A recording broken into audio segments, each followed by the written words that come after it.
to take fights. I mean, I understand, but at the end of the day, are you not the best?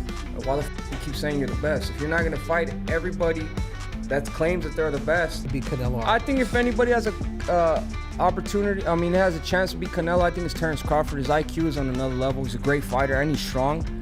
David Benavidez has had enough, and he's not holding back. He straight up blasted Canelo Alvarez, accusing him of ducking him multiple times. And that's not all.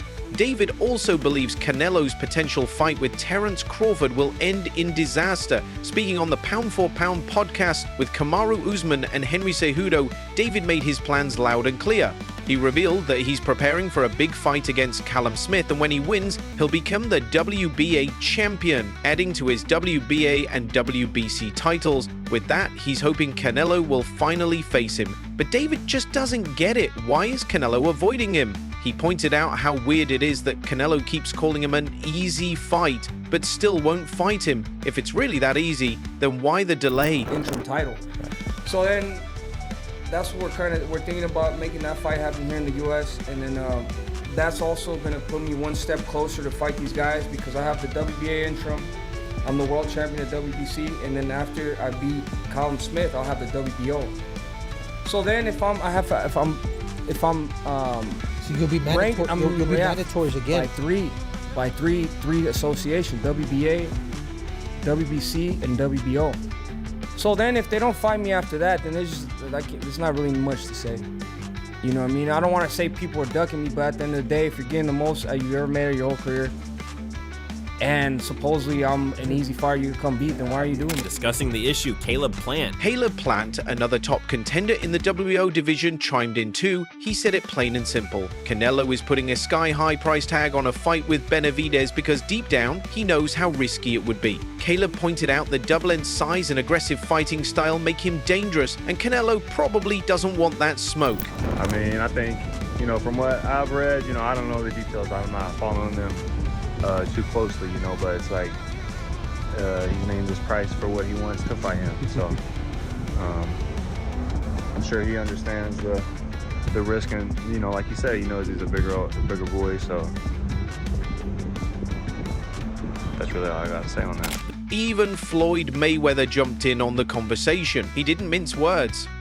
Floyd said he definitely sees Canelo ducking Benavidez. In fact, he'd love to see them go head-to-head. According to Floyd, Canelo keeps avoiding the fight and it's getting frustrating to watch. If it was up to me, like we keep on saying, we want to see Benavidez.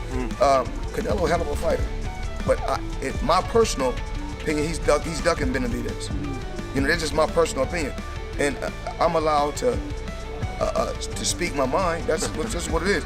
We want to see Benavidez. Let's make it happen. Canelo, on the other hand, says his reasons are different. He claims he doesn't want to fight Benavidez because he wants to keep unity among Mexican fighters. He also took shots at David's dad, saying the disrespect from his camp makes the fight hard to consider. Canelo went as far as saying Benavidez hasn't really achieved much in his career, aside from his win against Anthony Dirrell. When I say I don't want to fight Mexican, it's because I represent Mexico. That's why. But I don't care. I fight anybody, and I fight all my entire life anybody. What do you think? I don't want to fight with one Mexico, Benavidez. But look, I hear his dad talking a lot of shit. But look, he's accomplished nothing. One single champion, Anthony Dirrell. Please, don't disrespect myself. Please, guys. But David's dad, Jose Benavidez Sr., didn't stay silent.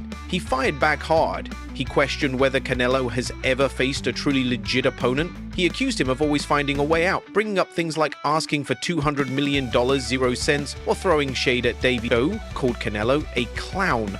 And not just any clown. A clown who's clearly trying to stay away from fighting his son. I saw it, he's right, David has not accomplished anything. Belanga has accomplished a lot. Children accomplished a lot. Munguia accomplished a lot. They accomplished more than David has, right?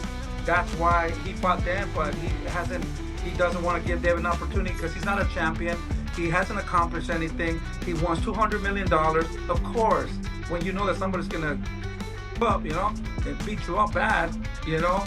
I mean, you will put any excuse in the world, you know? Why? If he's so dumb and he hasn't accomplished nothing, why? Easy money, right? Payday, you know? So, I mean, whatever Canelo says, you know, he's just a clown in my mind, you know? David himself wasn't done either. He clapped back at Canelo, calling him a cheater who walks around like he's the king. David said Canelo acts like a prima donna who brags non-stop but dodges real competition. He even accused Canelo of holding the titles hostage and blocking the sport from progressing. How now, David, especially particularly in your position, the fact that, you know, let's call it pink elephant in the room. Canelo, he doesn't want to fight you. Yeah, bro, it's a little hard, you know, because obviously this is a fight that everybody wants to see. It's the biggest fight in boxing, in my opinion, right now. But it sucks when a guy, as Canelo says, that he's the king, he can do whatever he wants. He's basically holding the belt hostage. King, yeah, of course, king or prima donna. Then, on another segment of the podcast, Henry Cejudo brought up an old interview where Terence Crawford gave major respect to David's fighting skills. David appreciated the love, saying his mix of offense and defense is top tier. But then he went back at Canelo again, saying Canelo avoids the fight yet still claims he's the best. David said that as a ranked fighter in the same division, he deserves that fight. And if Canelo keeps running his legacy, it's going to be questioned. From, you know, Terence Crawford, you know, and we had mentioned, he's like, hey man, what do you think of David Benavidez? And someone was like, oh shit. It's kind of like that. It just puts things into perspective. Yeah. The dude's big, the dude's fast, the dude's strong, the dude's, you know, he's complimented. He's like, nah man, I don't want to fight that. There's a lot of things I could do and a lot of things that people don't give me credit for, especially my defense this last fight. Really good. Yeah. But I've always been good at my defense, always, this whole time. Defense, offense, I could do everything. So when I see people, they don't want to take fights, I mean, I understand, but at the end of the day, are you not the best? Or why the fuck do you keep saying you're the best? If you're not going to fight everybody that claims that they're the best and they're in your same weight class and it's actually ranked, I don't know what else to say. And here comes the spicy part. David shared his thoughts on a possible Canelo versus Terence Crawford match. He believes Crawford is the only one who has a real shot at beating Canelo. Yes, the size difference matters, but David's seen Crawford handle challenges before, especially at 154 pounds. He thinks it could go either way. Crawford might win, or maybe he won't. But either way, David knows it'll be a real fight. Could Terence Crawford, does he have an opportunity to beat Canelo? I think if anybody has a opportunity, I mean, has a chance to beat Canelo, I think it's Terence Crawford. His IQ is on another level. He's a great fighter and he's strong. It's just that it's a lot of weight, you know what I mean? And he didn't have a hard time at 154, but he wasn't like, you know what I mean? The other guy was getting him with some good punches, you know what I mean? So he felt the power at 154. So imagine you go up to 160, 160. Madrimov, yeah, Madrimov is a good fighter. And then, you know, you find a strong fighter like Canelo. So, I mean, I feel like it's like I wouldn't be surprised. I wouldn't be surprised if Terence Crawford wins, but I wouldn't be surprised. Canelo keeps defending his choice not to fight David. He says it's not fear, it's about respect. According to him, David hasn't handled the situation respectfully, and at this point in his career, Canelo believes he's earned the right to choose who he wants to fight. At this point, I fight with everybody, with every champion, with all the best out there, and when somebody approach you like that and call you out like that, you don't need to give them one. So, and like I say, I can do whatever I want now, and just I don't like that way he approached for taking the fight. But David says that's not true. He insists he does respect Canelo. He says his words have just been twisted by social media. He reminded everyone that he's one of the top fighters in the game right now, so for Canelo to keep dodging him, it's just ridiculous. And David didn't stop there. He also called out the sanctioning bodies. He said they're letting Canelo handpick his opponents instead of enforcing mandatory title defenses. I don't really like to bash somebody because at the end of the day, I give respect to Canelo. He's a great fighter. Yeah. He's one of the best Mexican fighters of all time. But wanting to fight him, David, is not bashing him. Yeah. That's not bashing him. But that's what I'm saying. They spin the narrative on Instagram. Right. If I say something, they say this or that. But I only want what I earn. Right. And I'm entitled to it. From what the WBC told me, they say you win the title limiter, we'll give you a title shot. You win the WBC interim title, we'll give you a title shot. I've been in this position for 3 years. So just because Canelo, he could do what he wants, as he says. Right. He's not going to fight the top competition. And he's holding all those belts hostage, bro. And it's not like you got other great fighters too. You got me, David Morrell's there. How is it fair that these sanctioning bodies let him pick and choose who he wants to fight? David then turned to the fans and asked something serious. Why don't you want to see this fight? He made it clear he's not chasing clout, he just wants to give boxing fans the dream match they've been craving. He said it loud and clear, a fight between him and Canelo would be huge, one of the biggest ever. Even Edgar Berlanga jumped into the mix. He called Canelo out too, calling his behavior flat out foolish. Berlanga remembered how Canelo once praised Benavidez' skills in an interview, and now he's pretending the guy doesn't even exist. Both fighters are in the same division, but Canelo keeps saying no.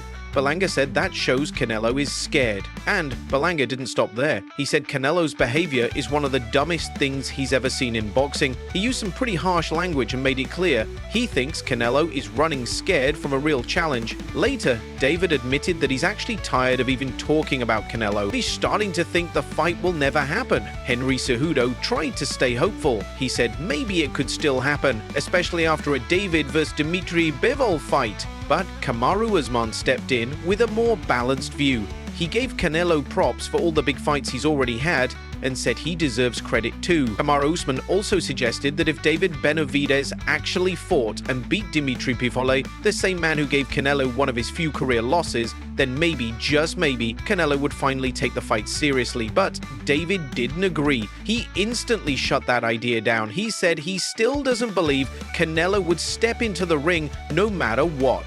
Henry Cejudo tried to give Canelo the benefit of the doubt, saying if Canelo truly sees himself as a real champion, he might reconsider, but even Henry admitted it's probably not going to happen. Both he and David agreed Canelo's not moving toward that fight anytime soon. In another interview, David reflected on everything he's been through, all the work, all the fights, all the blood, sweat and tears that helped him rise up through the ranks. He said he's proud of what he's accomplished, but also deeply frustrated. Why? Because despite everything, Canelo Alvarez still won't give him the opportunity. But David's not just waiting around anymore. He's moved up to the 175 lb weight class now. He's ready to chase greatness with or without Canelo. He's got one goal now, all 4 belts. And if Canelo doesn't want to be part of that story, so be it. David also talked about how the boxing world has changed. Fighters, especially guys like Canelo, are more focused on business than on legacy. He said that Canelo taking a fight with Terence Crawford might bring in a lot of money, sure, but it's not the kind of fight boxing needs. Crawford is smaller, coming up from lighter weight classes. Yes, he's a great fighter, but David believes that if Canelo wants to be remembered as the best, he should fight guys his own size. Like David himself.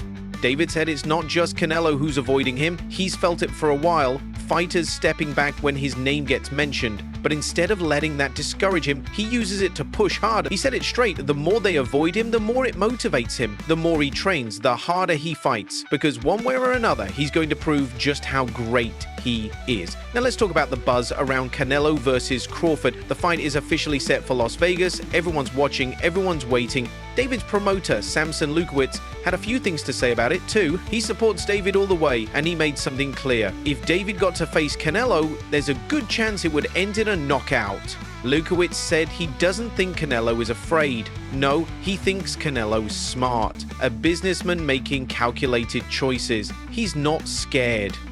He's strategic. Benavidez in front of him, Lukowitz said. He knocks him out, and that's the fight Canelo doesn't want. Samson also criticized the huge $200 million 0-cent demand reportedly made by Canelo for a potential fight. He called that price ridiculous. According to him, Canelo already has more than enough money, and these delays and wild price tags are just a way to avoid dangerous fights without saying he's avoiding them. But still, Samson hinted that a Benavidez vs. Canelo fight could be possible, maybe not right now, but maybe next September. Maybe it would be Canelo's final big match before retirement. He said Canelo's asking for money he already has, and if he won't do Cinco de Mayo again, that tells you a lot. Maybe next year's Cinco de Mayo will belong to Benavidez instead. As for David Benavidez, he's not backing down. He said he truly believes Canelo is scared of him. Every excuse, every delay, it all points to one thing: fear. David said, he keeps saying I'm not worth anything, then he turns around and asks for $200 million 0 cents to fight me? It makes no sense. Just admit it. Tell the people you don't want to fight me. He said it looks like Canelo's hunger is fading, like he's not the same fire-driven fighter anymore. David made it clear he can't speak for Canelo's mindset, training, or motivation, but from where he's standing, it all looks like fear. And when it comes to Canelo versus Terence Crawford, David said people should hold off on judging. That fight could go any direction. It might be easier than people think, or it might be a war. You have to watch it, he said. You gotta see how it plays out. There's too much on the line. Anything can happen. He wasn't ready to make bold predictions. He just wants the fans to see the truth in the ring. So, where does that leave us? David Benavidez is at the top of his game. Hungry, ready, focused, but the fight he wants most, the one fans are begging for, still hasn't happened. And Canelo Alvarez? He's got a lot of people questioning his decisions, his motives, even his legacy. Some say he's dodging, some say he's just being smart, but the heat is on, the pressure is building, and the boxing world is watching closely. Will Canelo finally face David Benavidez and settle this once and for all? Or will this whole thing just become another missed opportunity, another story of business over boxing? Let us know what you think in the comments. Who's ducking who? And if the fight ever happens, who wins? Don't forget to like, subscribe, and hit the bell so you never miss another update on this massive rivalry. Until next time, fight fans, stay ready.